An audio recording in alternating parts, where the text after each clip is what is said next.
السلام عليكم ورحمة الله وبركاته. عاملين ايه؟ يا رب تكونوا بخير. عقب مصطفى فلاتر ديفلوبر. بإذن الله هنتكلم عن الجينيريكس ونفهم يعني ايه الجينيريكس. واخدنا مثال بسيط كده على بالليفل، او ده مثال من كود فعلا برودكشن على جوجل بلاي واب ستور، وهنشوف ازاي هي بتوفر معانا وقت فعلا في البرمجة، وان هي مفهوم مهم.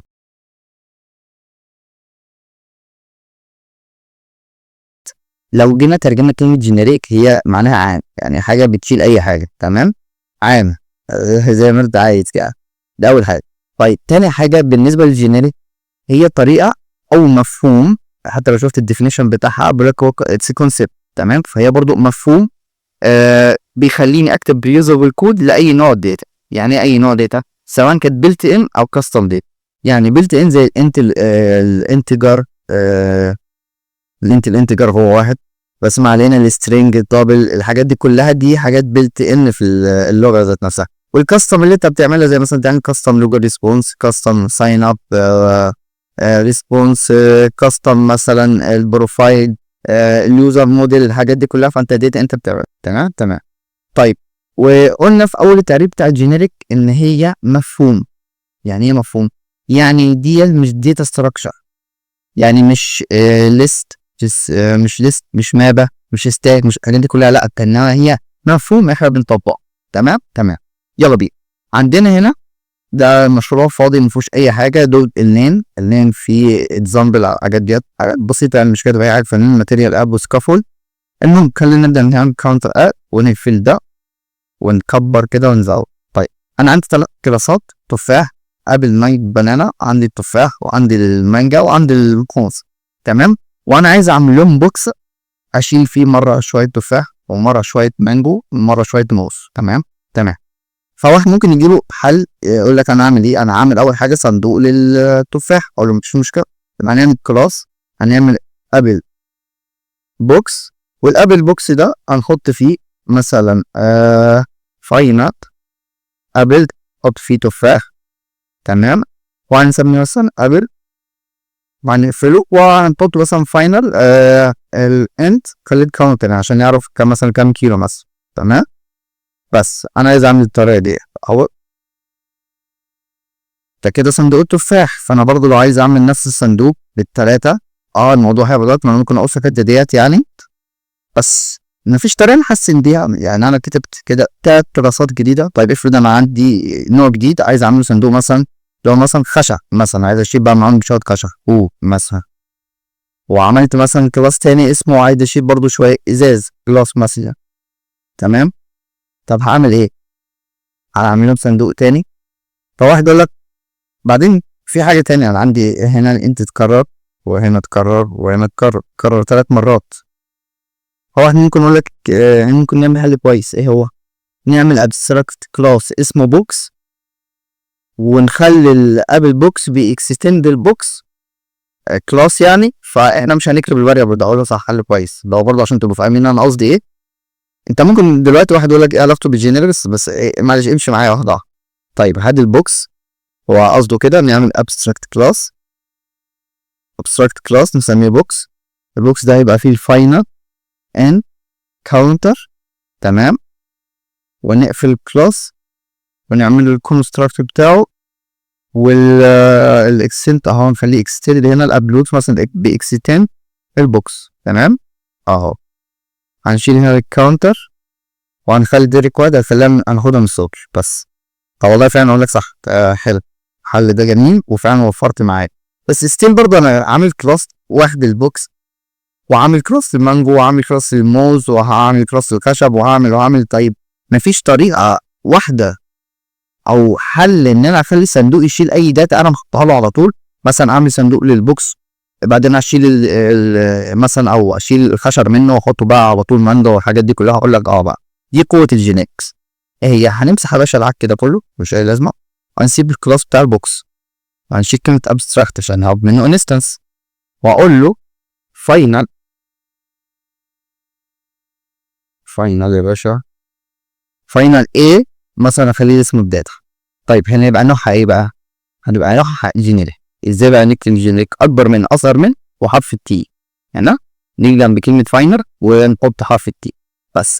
انا كده بقوله كده الجينيريك حاجه عادي. حط لي يا باشا هنا اي حاجه، او محتاج الكونستراكتور هنقول له required، طب this دوت data. تمام هيشتغل زي الفل.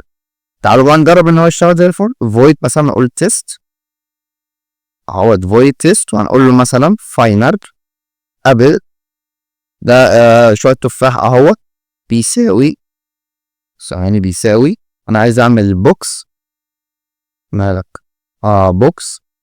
تمام اقول الكاونتر مثلا 5 كيلو مثلا نفترض يعني، والداتا بتاعتنا المفروض احط الداتا بقى عشان هعدله لان انت هتشيل يا صندوق هتشيل شويه تفاح. نقول له هنا بس هاجي هنا مثلا في الداتا واحط مثلا موز يعني يقول لي ايرور على طول. دي من قوه الجينيركس. بقول يا باشا ارجمنت من نوع ابل ما ينفعش تحط مكانه بنانا او العكس يعني. تمام ان انت بتقول له ابل فازاي احط مكانه بنانا؟ اقول لك صح حط لي ابل. تمام جامد. طب عايز ايه؟ عايز تاني مثلا عايز بنانا، نفس الفكره اهو اكتب هنا كده بنانا وهروح هنا مكان الابل هقول له كده بنانا بس اهو نفس الكلاس. واغير كل حاجه بقى، انا عايز اغير الكميه اغير زي ما انا عايز. نفس الفكره مع الخشب مع الزاز مع المانجا مع اي حاجه. فانا اصبح كده عندي كلاس واحد فعلا بستخدمه في كل حاجه. تمام دي يعني اكيد شفتوا كميه الوقت اللي وفرته ان انا عملت كلاسات جديده. هو كلاس واحد يا باشا يخدم على كل دول. تمام دي قوه الجينيركس. طيب انا عندي سؤالين في الحلقه ديت هجاوب عليهم. اول سؤال هجاوبه دلوقتي، والسؤال الثاني هجاوبه في اخر حلقه باذن الله عشان ما يحصلش كونفليكت بس معايا والمعلومه توصل يعني. اول حاجه ليه انا بستخدم حرف التي؟ اشمعنى ده؟ اقول لك والله ده كونفنشن الناس متفقين عليه ان هو يبقى حرف التي. عايز تغيره مفيش مشكله، ده اتس نيمينج انا بغير. ممكن اغيره باي حاجه، ممكن اغيره مثلا تيست مثلا واحط هنا تيست وخلاص. نفس الفكره ده اسم. دي نفس فكره اللوب يعني لما تعمل فور لوب. اشمعنى حرف الاي؟ هو ممكن تستخدم اي حرف هتشتغل بس. فدي فكره ان هي كونفنشن يا دوب الناس متفقين على الشكل ده يعني. بس فانت ممكن تعمله تي، ممكن تعمله اس، ممكن تعمله اي حاجه. ممكن تعمله ايه كمان؟ اكتب كده تعمله ستيت ستيت. فكرتوا ايه الشكل ده؟ عشان احنا قلنا له عشان زي ما بتقول في اول فيديو ان احنا اصلا نستخدم الجينيركس وانت بس انت ممكن ما تكونش خدت بالك منها يعني ان انت بتستخدم الجينيركس. تمام الستيت وهو بياخد الستيت. طب نفس الشكل ايه؟ بقى احنا بنستخدمه يا باشا الجينيركس بس احنا مش واخدين الموضوع ده. الكيوبيت صح اهو نفس الشكل اهو فعلا ده كيوب جينيريك. انا ما كنتش اعرف كده. وبياخد هنا سبجكت ستيت. يا سلام جت في سبجكت ستيت سموه لي سبجكت ستيت اهو. وانا هنا شغال برضو عادي والكلاس ما اشتغلش مفيش اي ايرور وبياخد بوكس من نوع ابل والدنيا زي الفل. يبقى ده كونفنشن ده اسم ما عنديش اي مشكله. والستيت بتاعتنا انا مش عايزها كده مثلا الست اخليها دلوقتي انتجر ان هو بياخد اي حاجه ممكن يشيل اي حاجه. يعني انا ممكن اعمل كلاس جديد هنا بدل البنانا ده واخليه يشيل سترينج يا باشا ده يا سلام اللي انت عايزه. وده السترينج بتاعي اهو ده السترينج بتاعي وهسميه str box. تمام اللي هو بيشيل السترينج يعني يا باشا اللي انت عايزه بس. وهنا الانيشال زيرو الانيشال ستيت هتبقى بزيرو. تمام طيب نشوف برضو نخش كده على الكيوبيت اهو. هو بيقول لك هنا ايه abstract class يعني abstract class بياخد حاجه اسمها state وبيكستند اساسا البلوك بيز. يعني الجينيريك اللي هنا انا ببعته لفين؟ البلوك بيز اساسا. بستخدم الجينيريك بقى الداتا او اللي هي الستيت زي ما انا عايز. انت ممكن تغير الاسم هنا عادي من الاشياء. ممكن تغير زي ما انت عايز مثلا تخليها. تعالى بس نعلم على الثلاثه دول ونخليهم مثلا this is generic. تمام بس كده وادينا نشتغل ولا يقول لي اي حاجه والدنيا شغاله زي الفل ما هي الا ايه كونفنشن في النين. طيب كده ايه نرجعها زي ما كانت. انا مش هتفرق والله باي حاجه بس اتس اوكي يعني. حلو. طب شيء كويس. اظن كده يعني فهمنا المفهوم يعني ايه جينيريك. وحلو فهمنا المفهوم ده بس فهمنا يعني ايه جينيريك وعرفنا الموضوع صح وعرفنا اساسا ان احنا بنستخدم الجينيريك. طيب ازاي بقى نستخدمه في الكود بتاع فلاتر بقى وانا بكتب فلاتر فعلا وهيوفر عليا وقت فين؟ هقول لك بص يا رشر دلوقتي انا عندي كلاس او اللوجن كيوبيت. فانا بعمل لوجن ستيت. تمام، عملت لوجن كيوبت وبعمل له لوجن ستيت، او العكس المفروض تعمل الستيت الاول يعني. تمام، فهقول كلاس، او نجيبها عشان نوفر بس وقت اهو. حطيتها فين؟ فوق اهو. بس في طريقتين طبعا او 3 طرق فعلا بتبقى الستيت، الانام او تخليها جنريتد، او تخليها زي الطريقه الثالثه اللي تحت دي الطريقه بتاعت الكاميوز مثل جدا. اللوجن اولا انا عامل لوجن للبوست موديل، ده موديل انا عامله ما فيهوش اي حاجه، مارك اب داتا كده يعني عشان ايه لتوضيح المثال بس مش اكتر. فانت دي ستيت وده كلاس بيعمل ستيت، اي كلاس انت شغال بيهم ده جنريتد بالفريز، وده انت بتعمله لوحدك ما فيهوش فريز جنريتد. بس انا بفضل شغل بالجنريتد طبعا عشان ان هو بيعمل الاوبريتور الايكوال اوبريتور والناس شغل ايكواتابل يعني. تمام. طيب خلينا بقى نفترض ان انت شغال بالشكل اللي فوق او الشكل اللي تحت، مش هتفرق، هنعمله في الشكلين بره، بس خلينا نشتغل الشكل اللي فوق دلوقتي. فانا عملت لوجن ستيت وبعمل الشغل بتاع خلينا بس ثواني نكتب البوت ده خليه بيل، هو هيزعل بس عشان ايه ما مش هيشتغل اساسا. ثواني كنترول سي اهو، يقول لي هو محتاج البارت بس عشان نخلص يعني، هو شغال ايه نعمل جنريت الكلاس ده. طيب انا كده بعمل لوجن ستيت حلو، اللي هي الايدل واللوجن والسكسس والايرور. تمام، شيل الكي ده. واللوجن ستيت هتبقى من نوع ايه؟ الريسبونس بتاع اللوجن ريسبونس مود. تمام، لوجنز كلها بنعمل نفس الشكل ده تقريبا. طيب عايز اعمل ساين اب ستيت برضه، عملت كيوبيت وعايز اعمل ساين اب، همسك اللوجن ستيت ديت اشيلها كلها واعمل مثلا ساين اب ستيت. تمام، ساين اب وهي ساين ان وانا مش عارف معنى اهو. الساين اب دايما بتاخد فين؟ ستيت ساين اب وساين ان. طيب والساين اب، طيب عايز اعمل جيت بروفايل ستيت، يعني انا عندي بروفايل برضو نفس الفكره، بجيت من على السيرفر نفس الفكره كوبي اهو، همسك دول اللي هو ايه جيت مثلا جيت بروفايل ستيت. طب واحده تعالى نصغر الكود كده ونشوف ايه اللي حصل اهو. خلينا بس نديله هنا الليله ديت ماشي ده اهو. فقبل ما كان يعمل جنريت تاني انا كررت الكود كام مره، يعني انا كررت الايدل ستيت واللوجن والسكسس والايرور، كررت الكود ده 3 4 مرات، مع ان انا ايه اللي بيتغير عندي؟ انا اللي بيتغير عندي ده الريسبونس، يعني الداتا اللي عادي السترينج مش هتتغير، او انت عاملها اي اير موديل مش هتتغير، اللوجن الست مش هتتغير، مفيش اي حاجه من الحاجات بتتغير. فانا اللي بيتغير فيهم الريسبونس بس. يعني انا المفروض هنا تبقى ساين اب ريسبونس، تقريبا انا عملت ساين اب موديل اهو، نفس الفكره ده اللي بيتغير. طب يا ريت نعمله جنريتد، ينفع اكيد طبعا. وديك فعليا من اكتر الحاجات اللي بتوفر عليك وقت في الكود كله. هنمسح ال3 كلاسات دول كده مالهمش لازمه، او 4 كلاسات، وهوريك فعلا في برودكشن كود انا شغال عليه اهو. هنوريه بس على الشاشه الثانيه، هبقى اوريك في الاخر فعليا الوقت الايه يعني، وكميه الكلاس انا كاتبه كام مره، يعني نستخدمه كام مره يعني.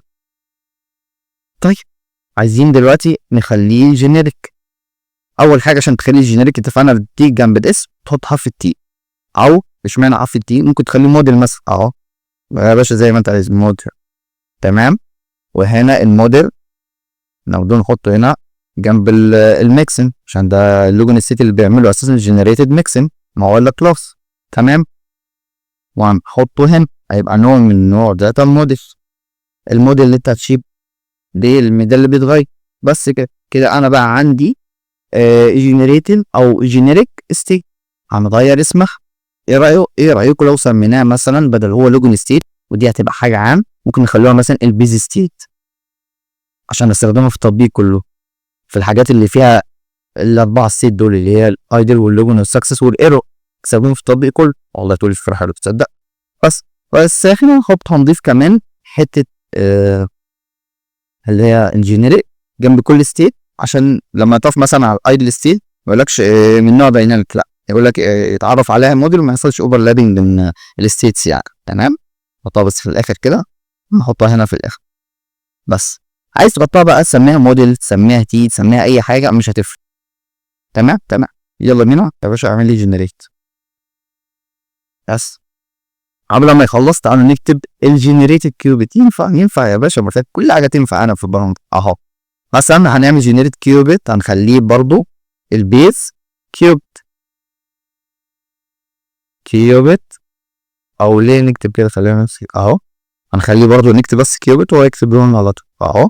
البيز كيوبيت، نخليه البيز كيوبيت، والبيز كيوبيت ده اهو الجنريك، بس مش هيستخدم البيز كيوبيت، لا هيستخدم البيز ستيت دوت مود عشان يبازي الموديل زي ما الكيوبيت بيعمل. يعني بص انت وقفت اهو، الكيوبيت هنا بيبازي الستيت للبلوك بيز، انا هبازي من الكيوبيت الستيت للستيت اساسا بتاعت الكيوبيت يعني اهو الموديل. طب هو اللي انا عايز الموديل اختار لك انا نفس الفكره الموديل. كتبها صح؟ لا كاتبها بس كده بس. والانيشال ستيت هتبقى البيز ستيت مثلا دوت ايدر. والله دي نفس فكره بنجاب كونست، ما علينا مش هتفرق كونست ماشي. بس مبروك عليك يا عم الحاج، انت كده معاك جينيريك كيوبيت تستخدمه في اي حته في التطبيق. يلا بينا نوريكم بقى شكل الكود فعليا. انت لو شغال عايز تعمل اللوجن فيتشر او اللوجن كيوبيت هتعمل بس يعني فعليا هتعمل كده، هتعمل كلاس والكلاس ده تسميه لوجن مثلا كيوبيت، هتخليه بيكستند ايه بقى، اكستند الشغل اللي احنا عاملينه اهو البيز كيوبيت، بيكستند البيز كيوبيت. تمام اهو.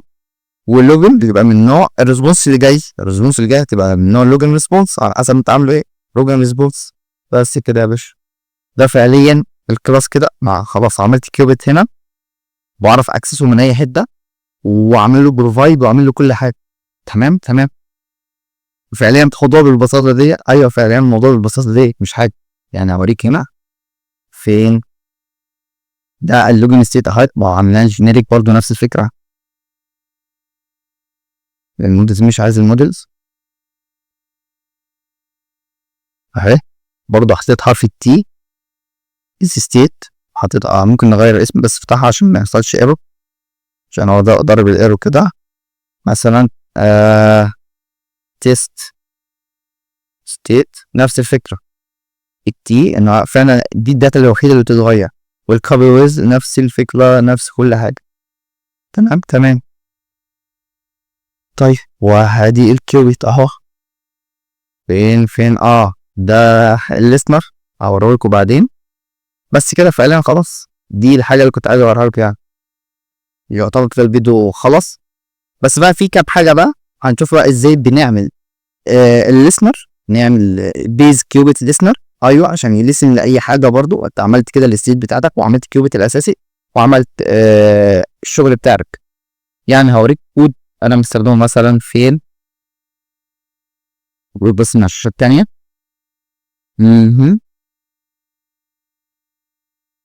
الادمن اهو، ده الكود مستخدمه انا مسميه هنا عندي توب سيرفر ماشي. خلينا اهو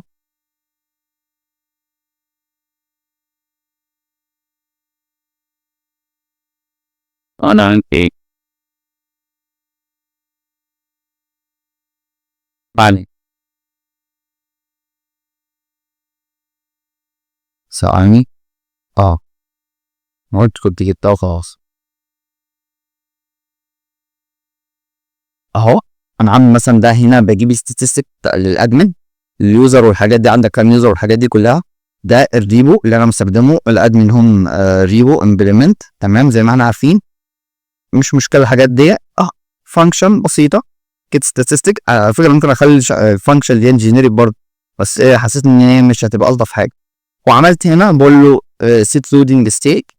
ما شرحتش الحته دي فين، ادينا بيجي هنا بس نخلص هاري برضه بنعوض في الكيو. هنا انت برضه نتخيل انت هتعمل فانكشن اسمها بقى الفويد لوجن وهنا مثلا اللوجن بياخد السترينج نيم مثلا والباسورد والحاجات ديت. وهتعمل بقى تعمل اما اول حاجه دايما بتعمل ايه emit لوجن emit loading state هي base state is state dot login. بعد كده بتعمل الكود بتاعك تكتب هنا الليله بتاعتك. بعد كده بتعمل والله الستيت ديت مثلا انت بتبقى تعمل اللي هي اسمها ده دارت زد اللي هو الرايت والليفت ان هو لو الدنيا جايه مظبوطه يعني الحاجه ديت انت بتعملها هنا. وين مثلا لو كانت ايدل ستيت يتعمل لي كده، لو كانت لوبن ستيت يعمل لي كده، لو سكسس ستيت نفس الفرق. تمام. بس انا في الكود بتاعي اللي انا مستخدمه انا بس بدل ما هو اكتب قيمه الحته ديت انا اعملها مثلا في الكود الاساسي في البلوك الاساسي set عامل void كده اهي void set login loading ولا ايه loading state بس بقول له قيمه اللودنج ستيت. فالكود هنا عشان بدل ما اكتب قيمه لودنج ستيت اقول زيت على طول انا بقى فاك set لودنج ستيت خلاص برضه كده هيعمل لي set لودنج ستيت. يبقى هنا الكلاس الاساسي انا بكتب فيه اي حاجه انا عايزها.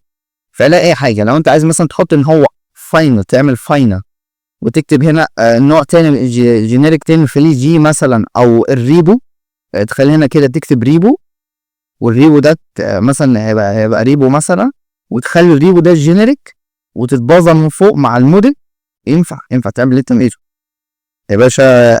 فعلا انت تقدر تعمل اللي انت عايزه.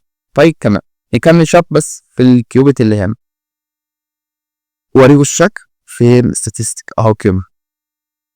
وهنا بقول له جيب لي statistics لو هو مش يقدر اعمل لي لودنج للسيت وخلي اللودنج للسيت او بتراي وبيجيب الستاتستكس والله ريزلت وين. لو هي سكسس اعمل لي سيت السكسس ستيت ولو هي فيلير اعمل سيت الايرور وبرضه في حاله الاكسبشن او اي حاجه حصل سيت الايرور.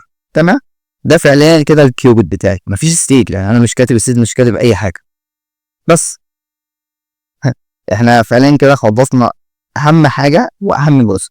طيب كل الشغل اللي فوق ده مش عايزينه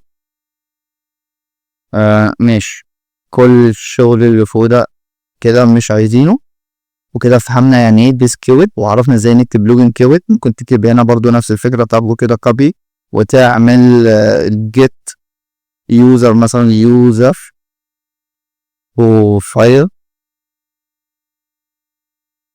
كيوبيت مثلا هنا هتخليه بيشتغل على سترينج مثلا او بوليان اليوزر ده موجود ولا لا عادي يا باشا زي فعلا زي ما انت عايز. مثلا از يوزر اي حاجه از يوزر تيست مثلا واعمل اللي انت عايز نفس الفكره زي شغال على الستيت. تخش تعمل مثلا في المين كنت تعمله بلوك مثلا نعمله هنا بروفايدر مالتي بلوك بروفايدر عشان نشوف نستخدموه ازاي بقى فعلا. مالتي بلوك بروفايدر نعملها الامبورت بتاعتها ونستخدم ايه مثلا الكيوبيت اللوجن اللوجي كيوبيت بس كده. عايز اعمل بيلدر بقى اهو البلوك بيلدر وهستخدم هنا مثلا ايه اللوجن كيوبيت. طيب انهي ستيت بقى الستيت الاساسيه بتاعت البيز ستيت والبيز ستيت ديت تبقى تاخد ايه ان هو اللوجن ريسبونس واللوجن ريسبونس مود بس كده. وانت عندك اهو بيلد وين هتقف على الستيت هتبقى الستيت عايز الشغل بتاعك اللي هو نفس الفكر اللي احنا شغالين بيه. معلش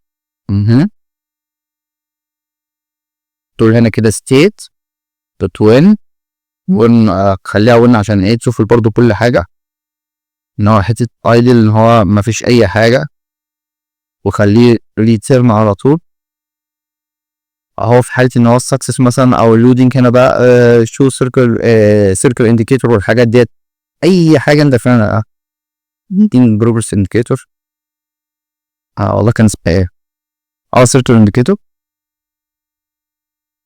بروجرس انديكيتور دوت ادابتيف عشان تشتغل مع اي حاجه.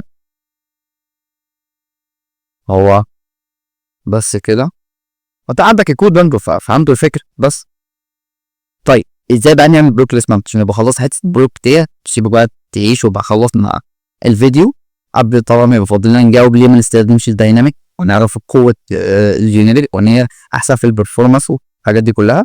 طيب ازاي انا اساسا بكتب البلوك ليسنر عشان تبقوا عارفين انا بكتب البلوك ليسنر ازاي وانا شغال ازاي، ما بكتبهوش كده.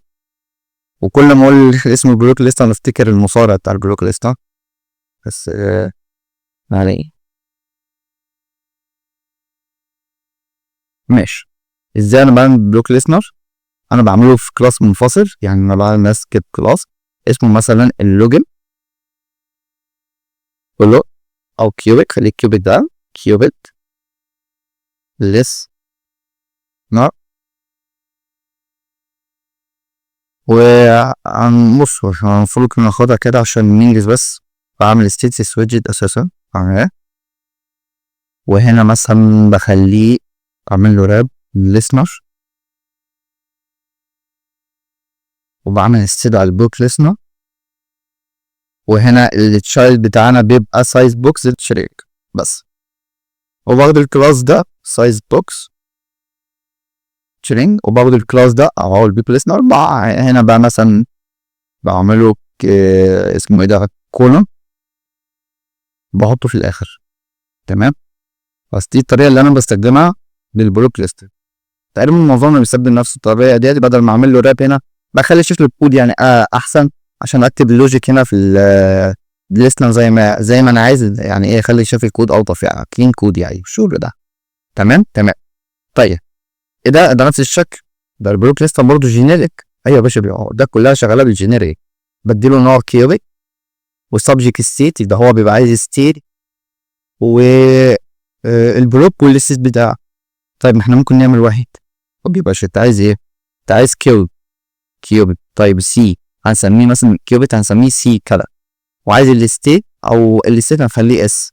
تمام. هنقول له هنا الاس والسي وهنا الاس الستيت والكيوب. طيب هو زعلان ليه؟ اقول لك هو مش عارف يتاكد هل الاس ديت يعني الجينيريك ده اللي انت بعته لي هيبقى من نوع ستيرمابل هي بتاعت البلوك ولا لا. طب انت خليك تتاكد ازاي؟ عندك قوه الجينيريك برضو ان انت بتقول له بي اكس 10. انا بقول له خليك بي اكس 10 اكس 10 اكس 10 دي الكيوبيت مش الكيوبيت دي الستيت دي. ايوه خلاص بقول له كده، يعني اي حاجه تتحط هنا لازم تبقى من نوع كيوبيت ولازم تبقى بتكستند الكيوب. تمام. واي حاجه تتحط هناك اس الاس ديت هنخليها بتكستند ايه؟ بتكستند اكس 10 البيز بتاعت بيز نفس الفكره ستيت للنوع تي يعني جنب. طيب قول لي فين التي؟ اقول لك اعمل فاصله كده اقول لك دي التي اهو. يبقى انا في البلوك ليسنر او الكيوبيت ليسنر خليه بقى نغير اسمه ونخليه مثلا بيز كيوبيت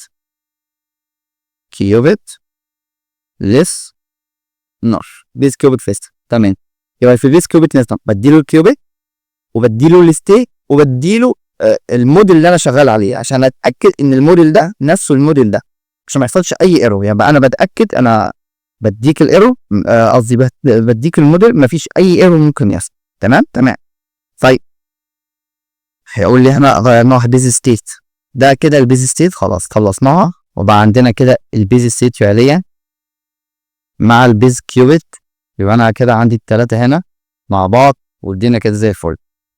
والله في حاله الستيت برضو اهو هكتب انا ستيت مره واحده في حاله مثلا ان الستيت دوت وين. والله في حاله الايدل ستيت عايز يعمل ايه، في حاله اللودنج ستيت عايز يعمل ايه، في حاله السكسس ستيت عايز يعمل ايه، زي ما انت عايز نفس الفكره. طيب انا خليه وين اور نوت عشان ايه مش هنكتب كل ده وهنكتب مثلا في حاله السكسس بس. يعني ايه في حاله السكسس انا عايزه يعمل ايه وعايز الاثنين. طيب اكتبهم انت ورايا بدماغك اهو بدل ما هو يكتب الداتا اللي هي هتبقى ايه من نوع تي اللي احنا هندخلها له او هتبقى جايه من الريسبونس اللي احنا هنحددها له عشان ده جينيريك. وتكتب هنا الكود بتاعك والله مثلا شو دايلوج او اي حاجه بعد ما تخلص. دي حاجه اساسيه. طيب افرض انت عايز تعدل بقى فيه، يعني مثلا انت عايز في حاله ان هو سكسس يشوف سكسس مسج او دايلوج وينافيجيت، هينفع تكتبها هنا؟ اقول لك لا والله ما ينفعش. افرض انت في استخدمته في حته ثانيه ما كانش فيه الكود ده، يعني مش عايزه ينافيجيت، عايزه بس سكسس مسج او عايزه يعمل حاجه تاني ايا يكن يعني. والله احنا ممكن نحط فانكشن نعملها كول باك، نفس الفكره. نعمل مثلا فاينل ونخلي فانكشن فويد تبقى فانكشن تبقى صح تقريبا. استنى خلينا نكتب بس فانكشن كده.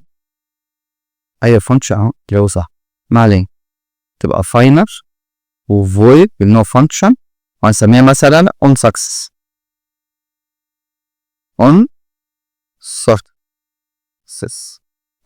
function. تمام. طيب والفانكشن ديت هتبقى فيها ايه؟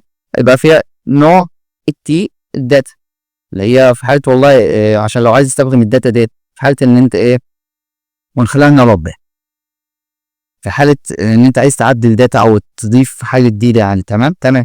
بس نربل، وهنستخدمها في حال ان انا سكسس ستيت بعد ما اكتب الكود هنا اللي انا عايزه، وفي حاله ان انا عايز اضيف حاجه بقى بعد كده سبيسيفيك لحته معينه، مثلا في حاله اللوجن اقول له نافيجيت الهوم سكرين او ايا يكن، اقول له هنا مثلا اهوت في الاون سكسس دوت كول باك بوش اهو. بس كده دي له هنا ان هو نلب عشان ممكن تبقى فاضي و20 بتاع الكل بس ده. يبقى انا لو عايز، طب تيجي نجرب، يلا نجرب. عايز اجربها هنا هنا فين في كاونتر كيوبيت اهوت، مش كاونتر خلاص. احنا عملنا اللوجن الستيت بتاعتنا اللوجن كيوبيت خلاص، ونفترض ان الدنيا شغاله هنا. هنعمل له بقى اللوجن ونعمل هنا كده الستلس ويدجت نسميه اللوجن اللوجن ليست مثلا بلوك او كيوبيت ليست، وهنا التشايلد بتاعنا هيبقى ايه؟ البلوك ليست الكيوبيت ليست بيز كيوبيت ليست. طيب البيز كيوبيت ليست عايز حاجتين، عايز الكيوبيت اللي احنا شغالين عليه، شغالين على اللوجن كيوبيت، والستيت بتاعتنا على البيز ستيت. طيب والبيز ستيت ديت واخده ايه؟ نوع من لوجن، الموديل بتاع اللوجن ريسبونس موديل، وعايزين الداتا بتاعنا اللي هو ايه؟ اللوجن ريسبونس موديل. بس كده، وهناخد خلاص انا كده خلصت. ناخد الكود هنا بدل ده اعتقد ده. يبقى كده فعليا انا عملت الليسته وعملت الكيوبيت عملت كل الجينيريك، عملت الكود كله فعلا جينيريك. مش هكتب اي حاجه، لو انا عايز اكتب حاجه هنا هكتب. فاهمين؟ انا اهو بقول له ممكن اكتب في الاون سكسس، يعني انا مثلا ممكن اضيف حته الفاينل سترينج خليها نلابل سكسس ماستر مثلا سكسس مثلا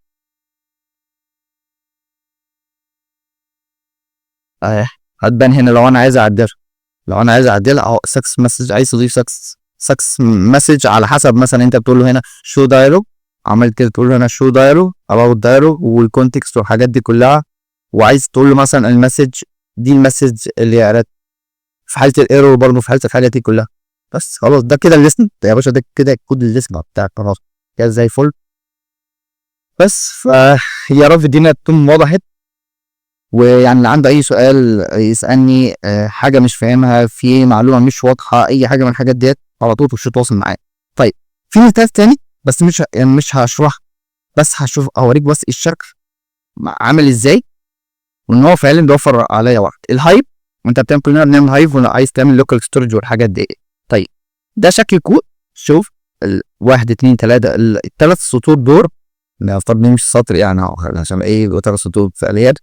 الثلاث سطور دول هما هما كده بعرف كاش لوجن ريسبونس موديل كده. خلاص كده عرفت موديل ان يتعمل له كاش انت بالسهوله ديت. ليه؟ لان انا عامل جينيريك، قول له جينيريك هايف سيرفيس اعملي لي هايف سيرفيس وكاش موديل يعني على اللوجن ريسبونس مود، بس بوظي لها اللوجن ريسبونس مود نفس الشغل كل ده.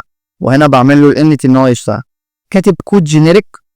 هنشرح ده في فيديو قدام طبعا ازاي تعمل سكيور الاستورج بتاعتك، وان اساسا هايف مش نوت سكيور، بلان تكست من الباكج بتاعتهم يعني، وباذن الله يعني ايه شويه شغل جامد باذن الله يعني نتناقش فيه، وفعلا هي يعني حاجات هتوفر عليك وقت وتوفر عليك. تمام. احنا برضو لحد هنا كده خلصنا الفيديو. فاضل اخر سؤال، واحد يقول لك ليه ما استخدمش الدايناميك؟ اسمحوا لي امسح كل ده عشان انا مش عايزه خلاص. فواحد يقول لك ليه ما استخدمش الدايناميك؟ يعني نعمل مثلا نفس كلاس نفس بوكس، بس الدايناميك مش هتتكتب هنا، انا بعمل ايه كلاس واسميه برضو نفس الفكره بوكس، بس الدايناميك مش هكتبها هنا كده، يعني شكل الدايناميك هنا والحاجات دي كده تبقى جينيريك على طول. لو فاينل هكتب هنا دايناميك بقى، هنستخدم كلمه دايناميك وهنستخدم الداتا مثلا بشيلها، ونفس الفكره هعمل فاينل انك كونتينر او كاونتر كونتينر كاونت بس، ويا باشا والاثنين كونستراكتور بتاعك والدنيا زي الفل، وهستغل ينفع مع الابل ينفع مع كل حاجه. اقول لك صح معاك حق، بس ده بشكل مؤقت. يعني الدايناميك مش احسن حاجه. ليه بقى؟ من ناحيه 3 حاجات. اول حاجه بالنسبه للبرفورمانس الجينيريك اقوى لا واسرع من الدايناميك. ليه؟ الدايناميك ساعات بيعمل حاجه زي ريفليكشن كده، او بيعمل تايب كاستنج بيتشيك نوعها ايه، او بيعمل حاجه، او فعلا بيعمل حاجه اسمها بوكسنج انبوكسنج. ممكن ندور على الحته ديت، ان ديت اصلا حته بتاخد وقت، اللي هو انت بتشوف التايب ده ايه، طب هينفع ولا لا. طيب بالنسبه للامان بقى، فكره ان انا مثلا لو عملت هنا فانكشن مثلا void function،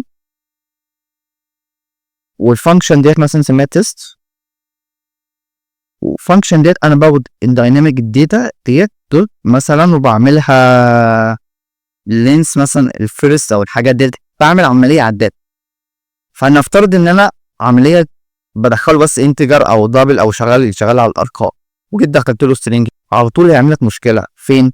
في الران تايم. دي اوحش انواع المشاكل اللي بتحصل والتطبيق لما يجي يشتغل. بس انما لو في اي مشكله وانا عامل جينيريك قبل ما يشتغل الكومبايل تايم، الكومبايلر هنا هيقول لي يا باشا انت شغال على انت ومدي لي حاجه سترينج، مش هينفع اخد السترينج اجيب مثلا الاندكس والحاجات ديت، او نفترض الاوبريشن اللي شغال عليه. فيبقى احنا كده فهمنا او عرفنا ان هو من ناحيه البرفورمانس الجينيريك اقوى واسرع. من ناحيه الامان ان انا بحدد نوع الداتا، زي لما انا كنت عامل كاستد زي ما الكيوبيت كان معترض. البروكليس ما بتفتكروا لما قال لك انا عايز حاجه من نوع كيوبيت، وانا بعمل نفس الفكره. يعني ممكن اقول له التي بيكستند مثلا بيكستند انه يبقى حاجه من الارقام بس، يعني اي حاجه هتخش لك هنا حاجه ارقام. انما هنا في الدايناميك ما اعرفش اعمل الحته دي. يعني ايه؟ يعني مثلا هنا اهو، خلينا مثال void test، مثال هناخده مثلا final test يساوي البوكس، مش هحدد له التايب هنا هديله مثلا من هنا شغال على الارقام المفروض، بس هديله سترينج عادي، وهيشتغل هنا كاونتر 5 مثلا 5 بس كده. تمام. انما بقى لو تخيلوا لو انا بقى استخدمت بدل ما استخدم الدايناميك استخدمت الايه الجينيريك، على طول بص الايرور في الكومبايل تايم قال لي ما ينفعش. قال لك انا المفروض ده يبقى فيه ارقام، الداتا دي تشيل ارقام بس، سواء كانت ان او دبل او فلوت، اي حاجه من الارقام ديت هنا المفروض تتشال، ما ينفعش تمجيل سترينج. فانا حميت نفسي من اي مشكله ممكن تحصل. دي نفس الفكره. فدي قوه الديناميك. بس يعني تقريبا كده جاوبنا على كل حاجه، فهمنا مع بعض يعني ايه مثال بسيط، وقوه الجينيريكس ان هي كونسبت مش داتا ستراكشر، وعرفنا مع بعض ازاي بنعمل جينيريك كيوبيت. هل دي الحاجه الجينيريك اللي بنستخدمها حاجه الجينيريك بس اللي بنستخدمها في الكود؟ لا، نستخدم جينيريك دروب ليست، نستخدم جينيريك هايف سيرفيس، بنستخدم فعلا جينيريك كومبوننت كده. ممكن لو حد عايزها يعني يقول لي كم حاجه كده فعليا بتوفر عليك وقت، الموضوع بيبقى كويس جدا يعني معاك. تمام. غير كده انت لما بتعمله هنا في الاخر مثال توضيح يعني، او اخر حاجه الجينيريك بيبقى انت فاهم لما تقف كده على البوكس والله الجينيريك بيكستند النون، بس في الديناميك مش هتبقى الطف حاجه يعني.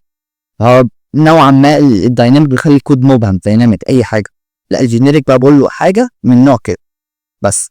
فدي احسن حاجه ان انت بتحدد بتعمل ريستريكت للتايب بتاع الجينيريك اللي يتحط هنا. عام انت يا باشا بتاخد اي حاجه، بس عام في الحاجات اللي انا محددها لك، في الاقسام اللي انا قايل لك عليها، سواء نم سترينج اي حاجه. تمام. بس كده. يا رب الفيديو يكون عجبكم، ان شاء الله ما نكونش نسيت حاجه عشان انا بس بسرعه. ولو حد عنده اي اسئله يتواصل معايا. وده اسمه ايه ده، اللهم صل على سيدنا محمد. ده البورتفوليو بتاعه، لحد برضو عايز اي حاجه يتواصل معايا، كونتاكت مي على طول.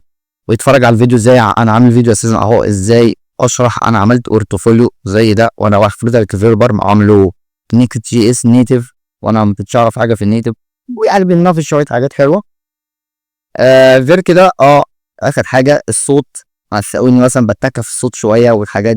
بعلي صوتي، بعمل كده ليه؟ لان انا بعالج الصوت بادوبي بودكاست. ادوبي بودكاست.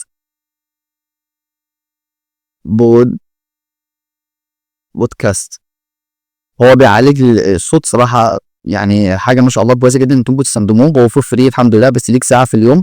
فاحنا عشان مصريين انا عامل 2 جيميل، يعني ليا ساعتين في اليوم كل يوم، بظبط الدنيا.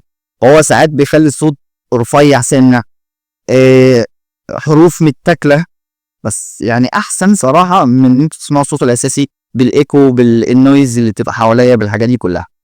بس فيا رب الفيديو يكون عجبكم، ولو حد عنده اي سؤال، عنده اي استفسار، اي حاجه من الحاجات ديت، على طول تتواصل معايا. والسلام عليكم ورحمه الله وبركاته.